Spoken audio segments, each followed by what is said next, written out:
Ассаламағалейкум достар, бүгін мен сіздерге бой жалы видео түсіргім келіп отыр. Яғни 7 минут күнде осы жаттығуларды жасайтын болсақ, бізге 3 см қосуға болады. Бұл сендерге 10 см өсіреді деп өйтіп обещать етпей қойын, бірақ 3-4 см өсіруге болады. Сендерге өзімнің папамның маманың бойын қазір айтып кетсем, папамның жасы қазір 62-де, таңғалатын шығарсыңдар. Бірақ 62-де папамның жасы, үйде ең кішкентай менмін, папамның бойы 169 қазіргі бойы. Ал маманың бойына қарайтын болсақ, маманың бойы 168 ба сондай. В общем, сондай. Бұл генетикаға да байланысты, өйткені 80% адамның жаңағыдай бой өсуіне ол генетика влиять етеді. Сондықтан генетикада ол өте важный. Бірақ генетика деп қатып қалған дұрыс емес. Мысалы, менің мамам 150 немесе 160, все, бітті, мен өспеймін деген өтірік оның барлығы. Егер де адам шынымен жаттығу жасайтын болса, питанияға мән беретін болса, су ішетін болса, және де күнде өлшеніп, тырысып жүретін болса, ол обязательно өз деген мақсаттарыңызға жетеді. Сондықтан бүгін осы видеоны көріңдер, соңына дейін жаттығуларды жасаңдар, видеоны соңына дейін көріңдер, арнаға тіркеліп кетіңдерші, кстати, ё-моё. Давайте 1000 подписчикке жеткізсек осы жылы. Сендерге көмектесем деп ойлаймын енді. Қазір біз ең бірінші өлшенетін боламыз.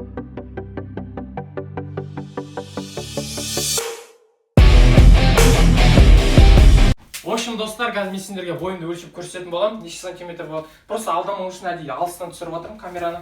Мына кезде енді 150 сантиметр. Енді өлшеп көретін боламыз. Бірінші мен бойымды өлшейін. Осылай тіке тұрсам, так, қозғалмай тұрсам, мына кезден алатын болсақ, міне, осы жер. Так, енді өлшеп көреміз.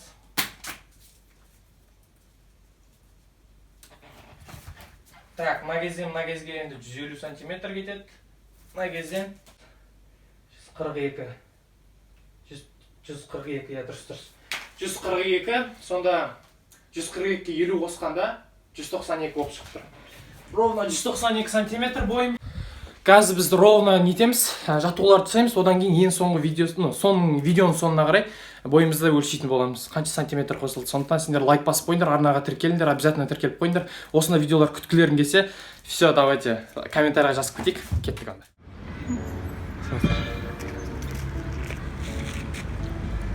Міне турникте тұрғанда денені осылай максимально расслабить етеміз. Негізі біреулер осылай тұрады, бірақ ол дұрыс емес. Міне денені осылай максимально расслабить етеміз. 40-45 секундтай тұрамыз. Міне осылай. Және де арқадағы растяжениені сезуге тырысамыз. Жақындап тұр. Міне осылай. Просто осылай тұру керек. Бұлай тұрған дұрыс емес. Міне осылай да конца тұру керек. Осылай тұру керек. Короче, достар, екінші жаттығу, ең бірінші біз, мысалы, қолды аламыз да, просто осылай жатамыз. Осылай жатамыз, аяқты да просто осылай жатады. И, мысалы, мына кезде бел тұрған, сол белді, поясницаны былай түсіреміз. И потом, мойынды, осылай ұстап тұрамыз. Осылай 45 секунд ұстап тұрамыз. Максимально бел жерде жату керек. Ол көтеріп тұрмау керек. Міне осылай 45 секунд жатамыз. Күнде осылай жатып тұрсаңыздар дұрыс болады. Мына уже сезіліп жатыр, арқа сезіліп жатыр, мына жақ созылып жатқанда сезіліп жатыр. Ең бастысы, осылай тұрмау керек, міне осылай тұрмау керек та, міне осылай ашық бол. Осылай түсіп тұру керек та.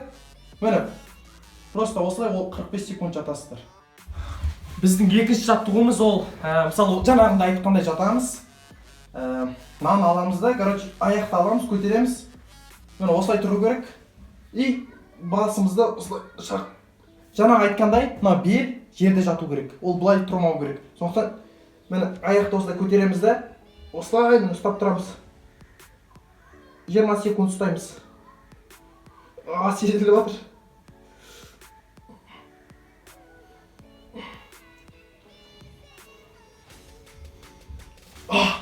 Осылай 20 секунд жатамыз. Мен өзім бойымды өсіргім кеп тұрған жоқ, сондықтан сендер осы жаттығуды жасап кеттіңдер.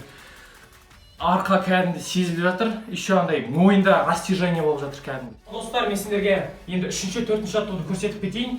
Бұл жаттығуда енді тоже аяқ созу, бірақ мына кезде аяққа растяжение кетпейді, ол белге кетеді. Алдыңғы видеода мен сіздерге аяқ жайлы видео түсірген болатынмын, аяқты қалай созуға болады жайлы.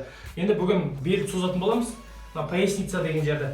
Мысалы біз алдыңғы видеода аяқты тік ұстап былай істесек, енді шамалы бүгуге болады. Міне сәл бүгеміз. Және де қолымызды былай тырысамыз полға тигізуге. Және де мойнымызбен тырысамыз. Бұл жерде мақсатымыз белді созу, сондықтан мойынмен, белмен көмектесеміз. Бірақ слишком тік ұстау дұрыс емес, өйткені бүкіл растяжение аяққа кетіп қалады да. Міне шамалы бүгуге болады. Сосын осылай тырысамыз міне.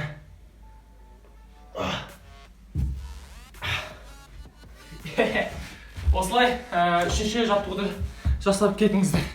Ал достар, онда келесі жаттығуды көрсетіп кетейін. Бұл жаттығуды біз на колени отырамыз, аяқты осылай қоямыз, және де қолымызды мынау табан астына қоятын боламыз. И және бұл кезде бізге грудной клетка бар, грудной клетканы алға шығару керек. Міне алға шығарамыз, және де басымызды артқа жібереміз. Міне осылай. Және де осылай 20-30 секундтай тұрамыз. Міне осы жаттығу. Яғни бұл кезде бел жұмыс жасайды. Жаңа ғана белді сездім. Және де мойын ауырып кетеді, өйткені біз артқа қарап тұрған кезде мойнымыз сезіледі. Яғни достар, енді осы жаттығуға көшейік. Бабочка стилінде, мысалы, екі аяғымызды осылай қоямыз. Бабочка стилінде мен осылай жақындатамыз. Және де осылай ұстап отырамыз қолмен. Және де алға басымызды тырысамыз баруға міне. Осылай 40-45 секунд ұстауға тырысамыз. Мен кеше футбол ойнағаннан кейін мына жерлерім кәдімгідей ауырып тұр. Сондай растяжениялардан ғой, сондықтан футбол, баскетбол, волейболдарды өздерінің рациондарына қосып қойыңдар. Обязательно керек. Өмірлеріне қосыңдар, осы спорттар жақсы сендерге. Осылай тырысамыз. Осылай 40-45 секунд жасайтын боласыздар. Осы жаттығуды сендер барлығын білесіңдер деп ойлаймын. Екі қолды осылай қоямыз. Және де міне осындай положенияда осылай 40-45 секунд тұрамыз. Міне осылай 40-45 секунд тұрамыз. Белді өте жақсы сеземін осы жаттығудан. Осыны жасап тұрыңыздар. Ауырып жатыр кәдімгі арқа. Міне алға шығарып тұрамыз грудной клетканы тағы да. Және де міне максимально белді түсіреміз. Міне осылай. Мына кезде уже сезілу керек. Мына кезде сезілу керек. Ал достар, енді бұл жаттығуды көрсетіп кетейін. Бұл жаттығуда да бел жабысып тұру керек. Кәдімгі арқа бұлай ашық тұрмау керек. Міне осылай прям қабырғаға жабысып тұрған дұрыс. Аяқты шамалы алға жіберуге болады, удобно болу үшін. Міне осылай тұрамыз міне. Бүкіл денеміз осылай жабысып тұру керек осылай. Тағы да 40-45 секунд тұрамыз осылай. Ал достар, енді сендерге ең соңғы жаттығуды көрсететін боламын. Бұл бір түрлі жаттығу болғанымен өте эффективный жаттығулардың бірі. Біз ең бірінші осылай жатамыз. Одан кейін аяқты көтереміз. Мен осылай көтергеннен кейін қолмен шамалы көмектесіп тұрамыз міне. Потом ақырын осылай түсіреміз. Және аяқ мына до конца жерге дейін тию керек та, келесі. Мен осылай тию керек. Сосын міне осылай жатамыз. 40-45 секунд жатамыз. Белді сезу керек максимально. Міне осындай позада жатуға тырысамыз. Тура осы видеодағындай көрсетіп жатқандай істейтін боласыздар осыны.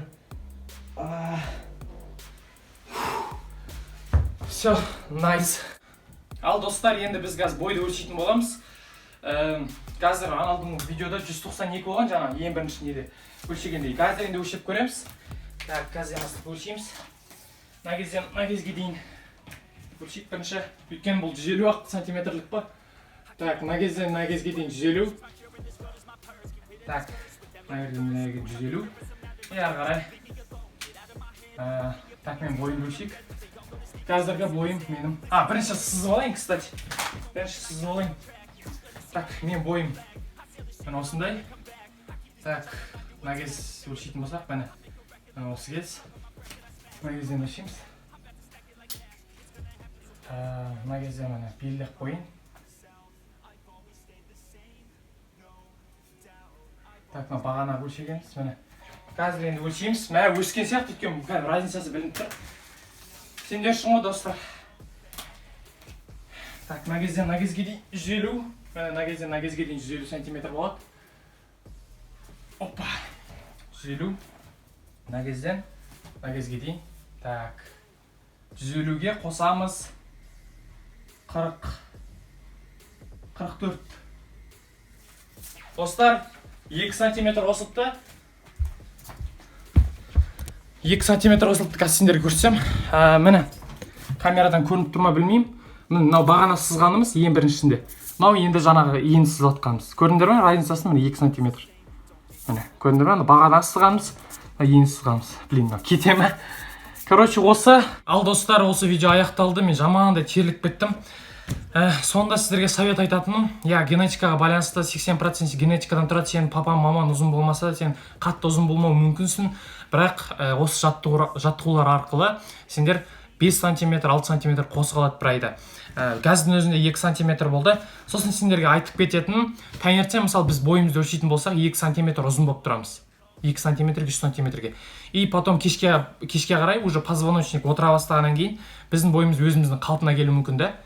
И біз бұл жаттығуды таңертең емес, кешке қарай жасағанымыз дұрыс болады. Күнде өлшеніп жүрейік. Мысалы, бір қабырғаға қарындаспен белгілеп қойыңыздар, күнде өлшеніп, қарап, санап жүріңіздер. Енді күнде бір миллиметр, бір кішкентай миллиметр өссе де, соны дәптерге жазып жүріңіздер. Бүгін осындай датасын жазасыңдар. Бүгін 22 июнь, осындай деп барлығын дәптерге жазып жүрген дұрыс болады. Және де әр тренировка сайын бір өз-өзінде андай бір тырысу керек та адам. Тырысу керек, талпыну керек, просто жаттығуға жасалмау керек та. Тырысу керек, істеу керек, күнде жасау керек та осыны. Және де разнообразие айтатын, алдыңғы видеоларда мен сіздерге аяққа жасалған растяжкаларды көрсеткен болатын. Оларды да бүйтіп ауыстырып жасап тұрғандардың дұрыс болады да. Мысалы, бір күні аяққа жасайсыздар, аяқ растяжение менің каналымда видео бар. Ал келесі күні белге жасайсыздар. Сонда сіздердің аяқтарыңыз созылса, белдеріңіз созылса, екеуі екі есе созылады да, и мойындарың созылады. Бағана жаттығулар шамалы мойынға да барады негізі. Сондықтан мен өз мақсатыма сенем, сендер де өз мақсаттарына сенеді деген ойдамын.